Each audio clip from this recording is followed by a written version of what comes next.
بسم الله الرحمن الرحيم. الحمد لله رب العالمين، والصلاة والسلام على سيدنا محمد وآله وصحبه أجمعين. السلام عليكم ورحمة الله وبركاته.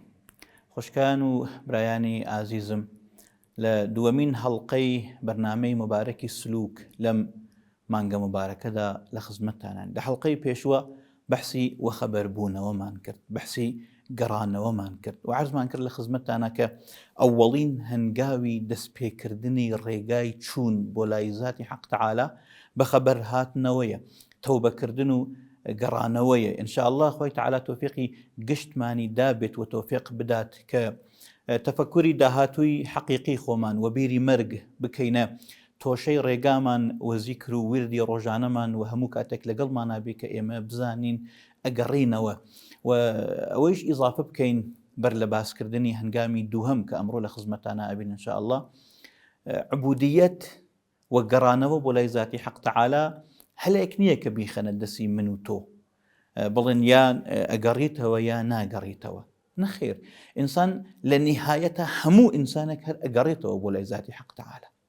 بەڵام باسی تەوبە و بەحسی یەقظە ئەوەیە کە ئێمە تا هاین لە ئیختیاری خۆمانە و تا ئیسە کاتمان هەیە، وەکو ئەو کاتێک کە لە بیری مەرگدا چڵەکەین بە ئیختیاری خۆمان بگەڕینەوە بۆ لای ذاتی حەق تەعالا. ئەنا هەموو کەسێک کاتێکیە وەختی ئەجەل و مردنی کە هات ئەو کاتە حتمن ئەشێ بگەڕێتەوە بۆ لای خوای تەعالا. بەڵام چەنێ خۆشە ئینسان پێش ئەوە کە بە زۆر بیبەن خۆی بە ئیختیاری خۆی پەنا بوات بۆ لای ذاتی حەق تەعالا و بڵێ یا ڕەبی ئەوا من هاتم. ئەمە یەکێک لە گرنگترین هەنگاوەکانە، هەنگاوێک کە بە ظاهر عەمەڵی تیا نییە، بەڵام ئەم نیەتە کە بەدڵ خولیای گەڕانەوە بۆ لای ذاتی حەق تەعالا و ئاواتی ژیان لەگەڵ ذاتی حەق تەعالا لە دڵ و مێشکی هەر کامماندا ببێت. بۆیە ئەمە ئەوەڵین هەنگاوە کە تۆ نیەت بکەی. ئێمە بەس نیەتمان لەسەرە، ئێمە بەس ئەومانە لەسەرە کە بەدڵ و بە عەزمێکی جەزم و بە یەقینێکی ڕاستخۆ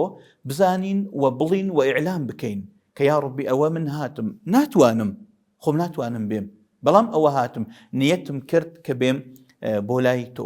ئەمە ئەوەڵین هەنگاوە کە یەقظە و تەوبە و بێداری و هوشیاری و گەڕانەوەیە. بەڵام سلوک ڕێگایەکی عەمەڵیە وەکو وتمان و ئەشێ هەنگاو بە هەنگاو دەست پێ بکەین. دووەمین هەنگاومان چییە؟ ئەو هەنگاوە دووەمینەی کە بە پتەوی ئەشێ بینین تا بین واردی ڕێگاکە ببین. لە مەرحەلەی پێشوە لە هەنگاوی ئەوەڵە بەس بە بیر بوو، وتمان بە بیر، بە مێشک، بە زیهن و بە دڵ دابچڵەکەین و بگەڕینەوە. لە هەنگامی دووهەمیشە هیچ تای هەرهاین لە مێشکە و هیچ تای هەرهاین لە زیهنە، ئەگەرچی عەمەڵی تایە. بەڵام دووەمین هەنگام پێ ئەڵێن هەنگامی عیلم، قەدەمی عیلم. ئەگەر لەبیرتان بێ لە حەڵقەی ئەوەڵدا ئێمە بابەتەکەمان بەوە دەست پێ کرد کە من سەلەکە طەریقا یەبتەغی به علما یا یلتەمس فیه علما. پێغەمبەر صلی الله عليه وسلم ئەفەرمێ هەر کەس ڕێگەیەک بگرێتە بەر کە لەو ڕێگەدا بە شوێنی عیلما بگەڕێ، خوای تەعالا ڕێگەی بەهشتی بۆ سلوک ئەکات و ڕێگەی بەهشتی پێ تەی ئەکات. کەواتە دووەمین قەدەم عیلمە، زانیاریە، بەدەستهێنانی زانیاریە. چونکە بەبێ عیلم ئێمە نازانین چی بکەین و چۆن بکەین. کام عیلم بەڵام ئەو عیلمەی کە ئەبێتە هەنگاوی دووهەمی سلوک کامەیە. هاوتم هیچ تا ئێمە هەرهاین لە زیهنە، فعلەن قرار نییە هیچ شێ بکەین.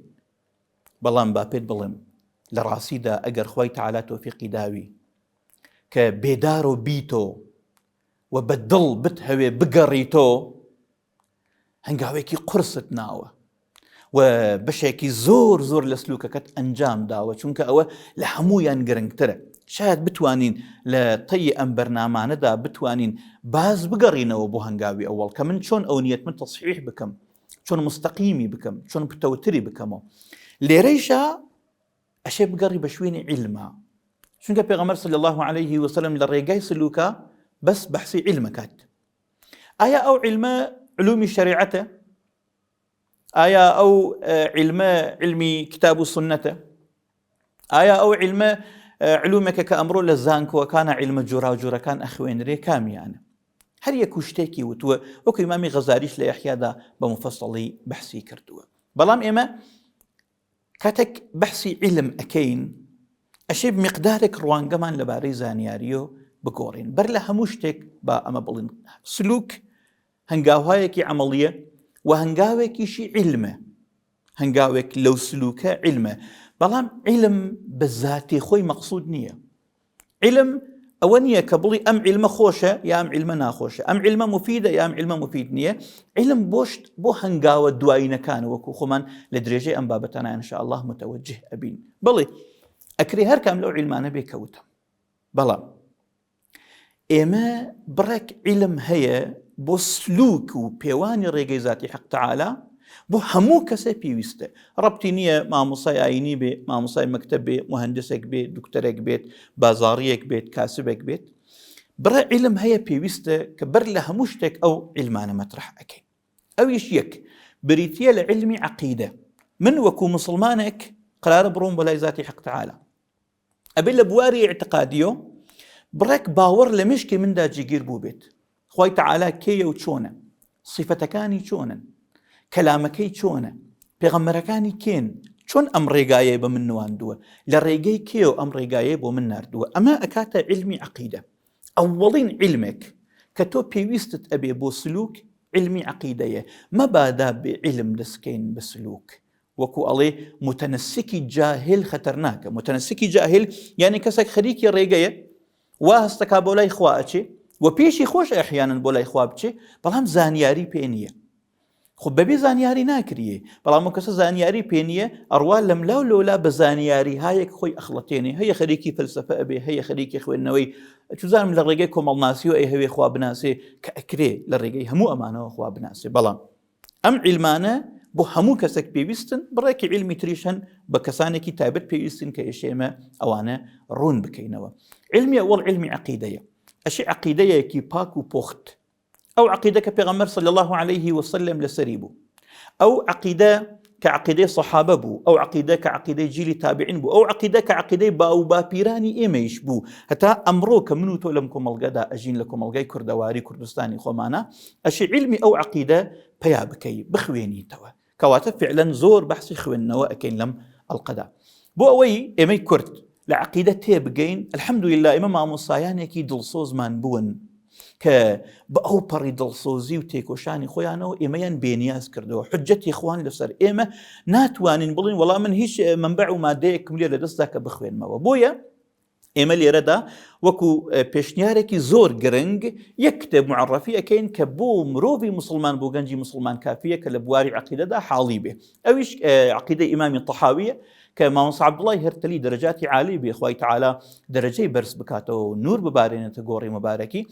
هاتووە بە زمانی شیرینی کوردی شرۆڤەی کردووە، شرۆڤەی کوردی مامۆستا عەبدوڵڵا عەبدولعەزیزی هەرتەلی کە لە بەردەستایە و لە کوردستانی ڕۆژهەڵات و باشووریش لە زۆربەی کتێبخانەکانە ئەم کتێبە هەیە. گەنجی مسلمان هەر ئەوە بخوێنێتەوە کە ئەو عەقیدە ئیمامی طەحاویە عەقیدەیە کە کۆدەنگی تەواوی زانایانی لە قەرنی سێ بەدواوە تا ئیسەی لەسەرەوە بەڵکو پێشتریش کە ئەو خۆی لە قڕونی سەعادەت ئاژیاوە. ئەو عەقیدەی طەحاویە ئەوەی کە پێویستە بۆ ئێمە ڕۆنی کردووەتەوە لەبارەی زات و صیفەتی خوای تەعالاوە. ئەمە ئەوڵین شاخەیە، ئەوڵین بەشە لە عیلم کە عیلم خۆی دووهەمین هەنگاوی سلوک بوو.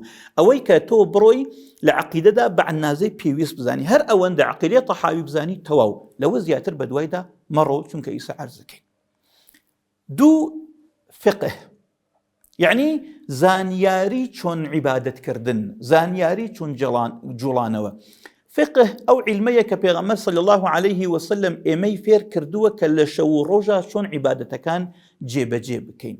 بداخەوە لە کۆمەڵگای ئێمەدا زۆر لای زۆرێکمان وا باوە کە فقه و عیلمی شەریعەت تایبەتی مامۆسایانی ئاینیە. بەڵام با ئەوە گشتمان بزانین هەر هەمومان خوێندنی بەشێک لە فقه کە ئیسا عەرزەکەم لە خزمەتتان ناکام بەشێ فەرضی عینە لەسەر هەر هەموو تاکە مسلمانێک بە پیا و بە ژن و بە گەنج و بە پیرەوە. ئەو بەشەی لە فقه کە تۆ ڕۆژانە پێویستت ئەبێت. یانێ ئینسانی مسلمان ئەشێ لە فقها دەست نوێژگرتن، نوێژی و نانوێژی، غوسڵ دەرکردن، بەحسی نوێژ وە چۆن نوێژکردن، نوێژ چی واجبە لە نوێژە، چی سنەتە، نوێژ بەچی بەتاڵە بێتەوە، دەستنوێژ بەچی بەتاڵە بێتەوە. تۆ ئەشێ بزانی بە سوورەتێکی جزئی و جدی و بە سوورەتێکی تەفسیلی و ورد ئەم هەموو شتانەی بزانی کە دیسان دووبارە مامۆسای ڕەحمەتی مامۆسا عەبدوڵڵای هەرتەلی هاتووە کتێبی منهاج الطالبینی ئیمامی نەوەوی کردووەتەوە بە کوردی و لە 4 بەرگا یان لە 5 بەرگا لە بڕەچاپەکانە ڕوونکردنەوەی کردووە حتمما ئەو کتێبە دەستی خۆت بخە یان ئەو ڕوونکردنەوەی منهاجی ئیمامی نەوەوی بە زمانی کوردی یان شریعەتی ئیسلامی مامۆسا عەبدولکەریمی مدەڕسی نامی عەلەیه الرەحمە خۆی تەعالی دەرەجاتی بەرز بکاتەوە ئەویش لە کتێبی شریعەتی ئیسلامە لە شریعەتی ئیسلامە یا لە منهاجی نەوەوی بەشیکردنەوە کوردیەکەی مامۆسای هەرتەلی ئەشێ بڕۆی باسی دەستنوێژەکەی بخوێنیتەوە باسی نوێژەکەی بخوێنیتەوە هەموو جوزئیاتێک کە لەو بوارەدا هاتووە بخوێنەوە ئەمجار لێرەدا با دوودانە نوکتەت پێ بڵێم کە زۆر زۆر گرنگنەوە بەحسی سلوکەکەین قەرارە بەرەو لای خوا حرەکەت بکەین و ئەلعان حاڵی حازر کە ئەڵێم هەنگاوەکان ئەنین خەریکین مقدماتی سەفەرەکەی خۆمان حازر ئەەکەین کەواتە زۆر زۆر گرنگە کات کەمە پس دوودانە خاڵ یەک تکات لێ ئەەکەم مەگەڕێ بە شوێنی ئەم قەوڵ و ئەم قەوڵە ئەم مامۆستا شتێک ئەڵێ ئەو مامۆستا شتێکی تر ئەڵێ ئەزانم لە کۆمەڵگای کوردەواری خۆمانە بەداخەوە لە هەموو کۆمەڵگەکانی ئیسلامە ئەلعان وای لێ هاتووە پەرتەوازەیەکی زۆر هەیە و ئەکرێ لە منی مامۆستا پرسیار بکەیت وەڵامێکتر بدەمەوە مامۆستایەکی تر وەڵامێکی ترت بداتەوە کەواتە ئێمە چی بکەین ئێمە بابین لەو تەکنیکە ئیسیفادە بکەین کە پێشێنیانی ئێمە ئیسیفادەیان لێ ئەکرد کەڵکیان لێ وەرەگرت ئەزانی ئەوی چی بوو ئەوەیە لە هەر وڵاتێکە خەڵکی بکەوێتە شوێن مەزهەبێک مثلا وڵاتێک شافعی مەزهبە وڵاتێک حەنەفی مەزهبە وڵاتی کوردەواری ئێمە شافعی مەزهبە ئەو دوو کتێبێش کە عەرزم کردی نووسراوەی دوودانە مامۆسای شافعی مەزهبی زانان کە بە کوردی و کورتی و بە پوخت و بە جوانی شتەکەیان بۆ ئێمە ڕوون کردووەتەوە کەواتە بۆ ئەوە لە پەرتەوازە خۆت بپارێزی بۆ ئەوە کاتت بە فێڕوو نەدەی کە هەریەکی بزانی چی ئەڵێت تۆ فقط لەسەرتە ئەوەی لە منهاجی نەوەویە بە شەرحی مامۆسای هەرتەلی بە کوردی و لە شریعەتی مامۆسادا هاتووە بیخوێنیتەوە و بزانی خاڵی دووهەم نابێت تۆ شەڕبنی تۆ لەسەر ئەم عیلمە ئێمە وتمان ئەم عیلمە مقدمەیەکە بۆ سەفەر قەرارە شتێک فێر ببیت بڕۆ بە پێی مەزهەبی شافعی ئەو شتە فێر ببە و مەگەڕە بە شوێنی ئەملاو ئەولادا چونکە کاتت لێ بە فێڕوو ئەدا مشکت لێ بە فێڕوو ئەدا و تەقوایشت لێ کەم ئەکاتۆ کەواتە تۆ لە ڕێگەدا ئەمێنیتەوە واتە دەست ناکەی بە ڕێگەکە ئەزانی فێربوونی ئەم عیلمانەیە کە ئیسا عەرزم کرد و چەند خاڵێکی ترمان ماوە لە عیلم فێر عەرزەکەم لە خزمەتە وەکو چی وایە وەکو پۆشینی لیباسێکی مرتب و جوانە بۆ میوانیەک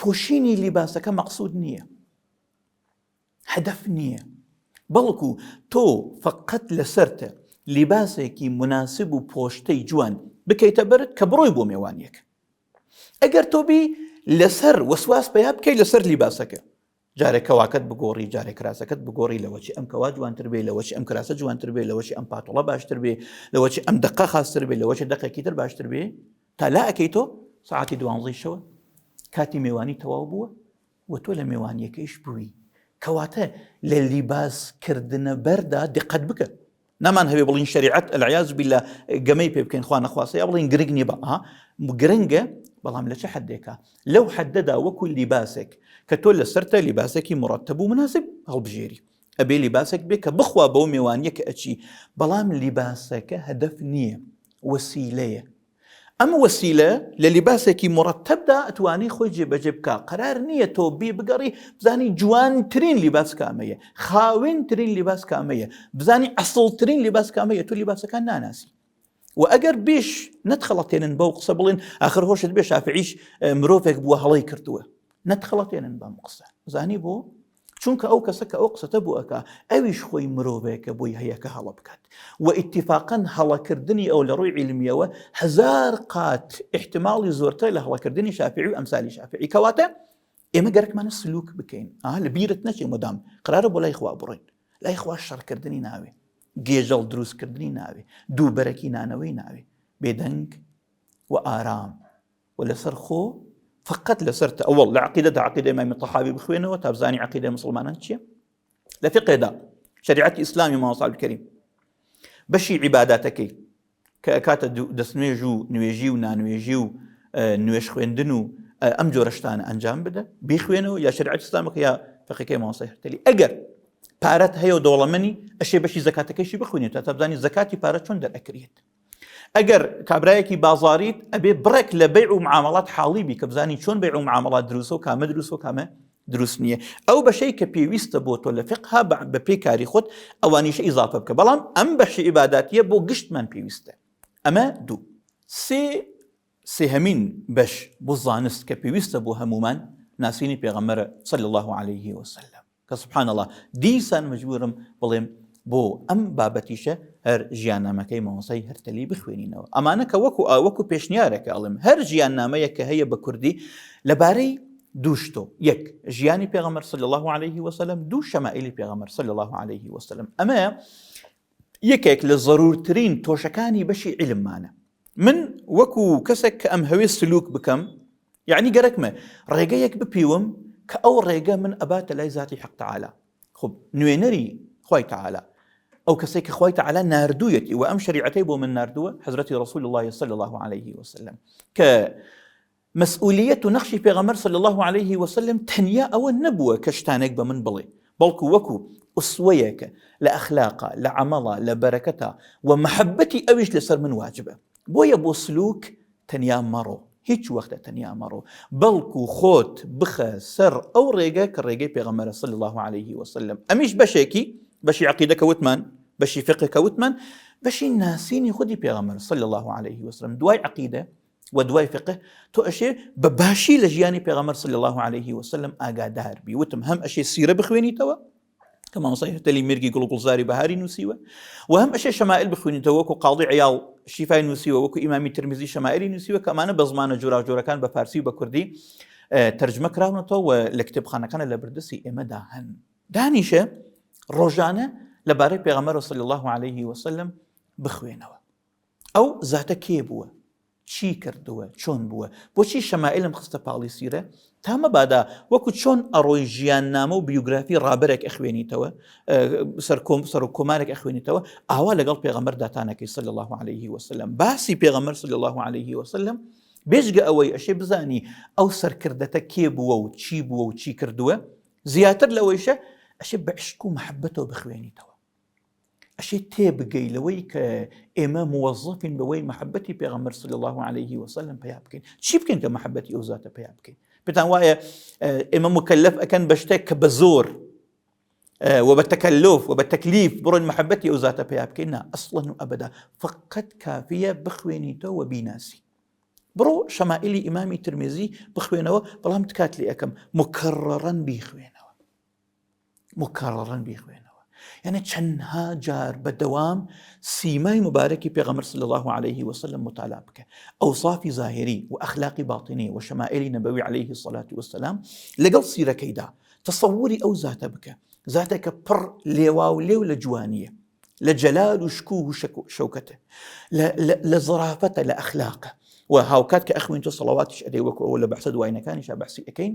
ئەمە ئەبێتە سێهەمین ویستگە لە ویستگەکانی علم کە تۆ دوای ئەوە عەقیدەی ئیسلامی فێربووی، شەریعەتی ئیسلامی فێربووی، یێنی حەقیقەتی رسول الله صلی الله عليه وسلم ئەناسی و لەگەڵیا ئەژیت ئابەمانە، لەگەڵ پێغەمبەر صلی الله عليه وسلم بژی، بۆ ئەوەی کە تۆ بزانی سەرۆکت کێیە، گەورەت کێیە، بزانی شوێنی چ کەسێک کەوتووی.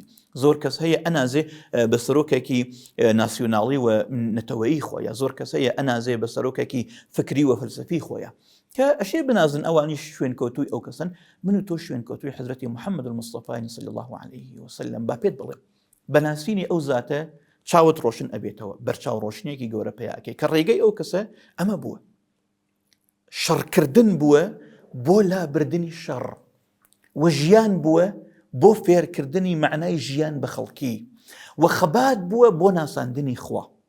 بەرچاوت ڕۆشن ئەکاتەوە، تو هێزێکی دەرونی و نەفسیت پێ ئەدات، یعنی تۆ هەستەکەی کە سەرکردەیەکی گەورەت هەیە و ئەکەوێتە شوێنی لەمانە گرنگتر، بەرەکەتێکی معنەوی یەکجار زۆرت پێ ئەگا. ئەم ڕێگەی سلوکە وەکو دواتری شەر بەحسی ئەەکەین، ڕێگەیە کە فقط بە زانیاری ڕوت ناگریە، فقط بعمل كردني روت ناكريه بلكو بركته كي معنويشي جركه أو بركته أو رحمتي ذاتي حق تعالى كأشياء شاملي حاول به رحمتي ذاتي حق تعالى للرجي بيغمر صلى الله عليه وسلم أجاد بإيم بويا وما أرسلناك إلا رحمة للعالمين رحمتي عالمين مسترشاوي رحمتي أم عالمين حضرة رسول الله صلى الله عليه وسلم كواته تو بو أويك أم همو هيزة ظاهري وباطنية ومادي ومعنوية كسبكي سهمين ويستقت أويك بقري بشويني علمي ناسيني بيغمرا صلى الله عليه وسلم وتشوار أم ويستقي تشواره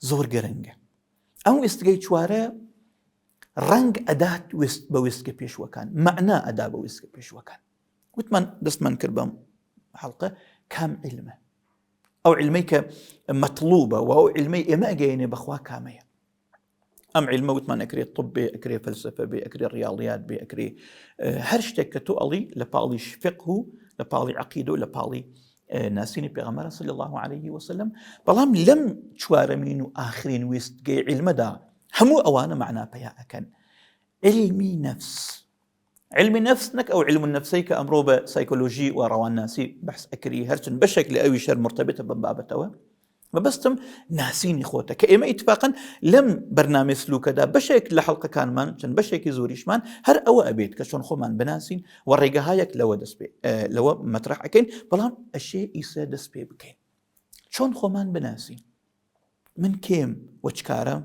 كأوى لخوناسينا إن شاء الله بحثي أكين أم خوناسينا بردوام أبيت أول جار أشي فقه في ربي ما هو يكي كتاية تواو أبيت ثم أنجي كادا بني بووي فقه عبادات في ربي ما أنجي كادا بني بووي عقيدة طحاوية بخوين تواو في ربي وما أنجي دو ما أنجي جدا بني بوصيرو شمائل أو شر تواو أبيت بلام أم دس بي أكا بلام كتائي نايت أشي بيم بقرم بشويني حقيقة علمها شون بوكوتم أكري طبيش إما بقيني بخوا أكري كومال ناسيش إما بقيني بخوا أجر مرتبطي كين بناسيني خومانا وهرشي علم هي وهرشي زانست هي لخوناسي وسرچاو أقريد أقر تواوي زانست كانت ببي بلام خوت نناسي أو خوناسيني كتو أقييني بذاتي حق تعالى هيج كاميان بهريان نابي بود حتى أنفقك بحسن كربون حتى عقيدك بحسن كربون يعني أقر تو للريقي خوناسيا مشغول يخود بي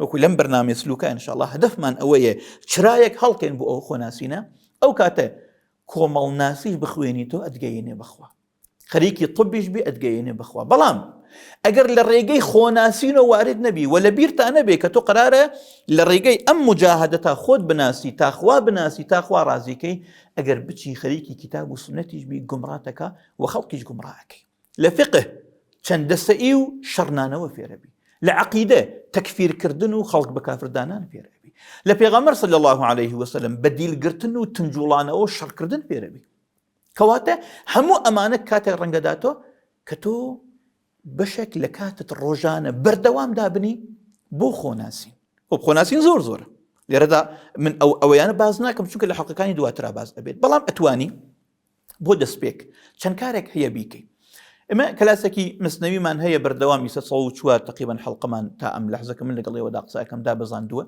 أتواني لريقي مسنوي مولانا وبرك خود بناسي إحياء غزالي هي هم بكردي ترجمة كراوته هم خوش من دسمان بيكردو ولا حجرة دا أويش اللي يوتيوب إما دا أنري دس بدس بيكردني أويش هر أتواني دس كي بخو ناسين أما أنا فقط دس بيكردني كيمياء سعادتي غزالي بفارسي هي بين وايا بكرديش ببيتي أنا بأقاداري أواني أو جورة كتباني كباسي صفة كاني نفس بأكن وتبيري قيامة أخنو وخواناسي بتوفير أكن أما شوارمين ويستقيا لعلم أو علمت بأدا كبريني ريقي أو علمه بريني ريقيك كتو أبات لي ذاتي حق تعالى با بينا وبو أولي بابتك وثمان دوامين هنقاو علم وكوتم بالظاهر عملنية يعني فقط فيربونا ودواي أو كإما بيشتر بمشك وبقلب صعيمان كي يقضب يا بكين أقادار بينوا أم جاريش قرك مانا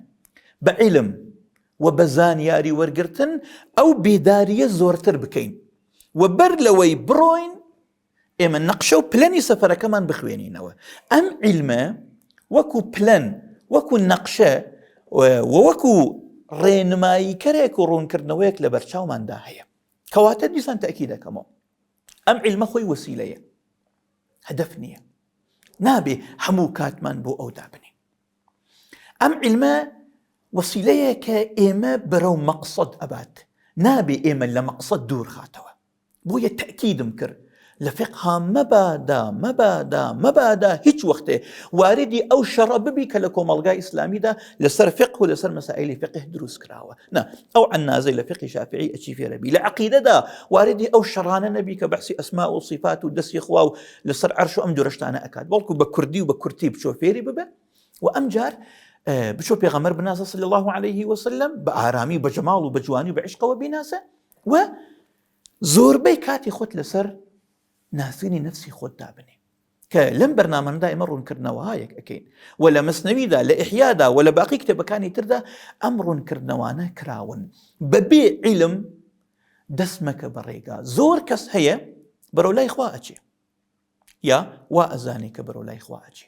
من زۆر کەس ئەناسم لە زۆرێک لە ئەنواع و ئەقسامی فێرقەکانە کە هەر یەکی لە شوێنێکە سەری لێ شێواوە و تەنیا عیلەتی سەر لێ شێوانی ئەوەی لەم ڕێگەدا تووشی هەڵە بوون بە ڕێگەی هەڵەدا خەریکن ئەڕۆن عیلمیان پێ نییە. وەکو ئەوەی تۆ قەرارە بڕۆی بۆ شارێک، بەر لەوەی بڕۆی بۆ شارێک ئەمڕۆ لە مۆبایلەکەتە GPS-ەکەتە تەواشا ئەەکەی نەقشەی ئەم شارە چییە، جادەکانی لەکوێ ئەچن، تەنانەت ئەچی ئەو شارە ئەناسی. ئەم عیلمە نەقشی ئەوەی هەیە و ئەم عیلمە کە وتم گشتیە بۆ هەموو کەسێک، یعنی ئەو کەسەی کە مسلمان بێت، ئەو کەسەی کە مسلمانە کە تاجر بێ، کە مامۆسا بێ، کە معلم بێ، کە بازاڕی بێ، کە کاسب بێ، ئەشی ئەم بەشە لە فقه بزانێ. وەکو ئیشارەشم کرد بۆ کەسانێک ئەکرێ علمی زیاتر پیا بکەن و واجبە لەسەریان زیاتر پیا بکەن.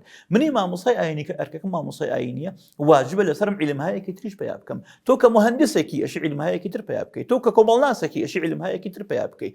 و حتا لە فقه شاوتم بە پێ دۆڵەمەن و بە پێ بازاڕی ئەو بەشی علمە دیسان لەوێدا فەرقەکە. ئەمە دووهەمین هەنگام و دووهەمین قەدەم لە قەدەمەکانی سلوکە کە بەشێک لە وەختی ئێمە دانی ئەگەر تا ئێستا نەچووی شەریعەت بخوێنی دەستی پێ بکە، هەر لە ئێستەوە ئەو کتێبانەی کە وتم لە بازاڕدا هەن بەدەستیان بێنە، هەم بۆ فقه، هەم بۆ عەقیدە، هەم بۆ پێغەمبەر صلی الله عليه وسلم، هەم بۆ علم النفسەکە. بەڵام ئەو سیانەکەی تر بڕگەین کاتین 2 مانگ تا 3 مانگ ئەو پەڕەکەی تەواوی ئەو زانیاریە کە پێویستە پێت ئەدا. هەرچەند من تەوسیەت پێ ئەەکەم لەبارەی پێغەمبەر صلی الله عليه وسلم مەوەستە بەردەوام بخوێنەوە، چەندانە سیرە بخوێنەوە، چەندانە شت بخوێنەوە لەبارەی پێغەمبەر صلی الله عليه وسلم و حتماً تەکید دەکەم شەمائیلی ئیمامی ترمزی حتماً بخوێنەوە، چونکە عشق و هەستێکی تەواو جوان و پاکت لەبارەی پێغەمبەر و پێدا صلی الله عليه وسلم و بەرنامەیەکی یەکجاریمان ئێمە دەستی پێکردا ئیسە لە ویستکەی عیلمە کە دەست بکەین بە ئەو کتێبانەی کە ڕێگەی ئاخرەت بە ئێمە ئەنوێنن، کە ڕێگەی ناسی نەفس بە ئێمە ئەنوێن، وەکو ئیحیای غەزالی، وەکو کیمیای سەعادەت، وەکو الروحی ابن قەیم و زۆرێکی تر لە ئەو کتێبانەی کە هەن و ئێمە ئەتوانن معلوماتێکی زۆرمان پێ بدەن. لە دوای ئەوەی کە ئێمە هەنگاوی دووەمان دەست پێ کردا تەواو نابێ هەر دەستمان پێ کرد، ئێمە لەگەڵ یەقظەکەدا لەگەڵ بێداربوونەوەکەدا دەستمان کرد بە عیلم.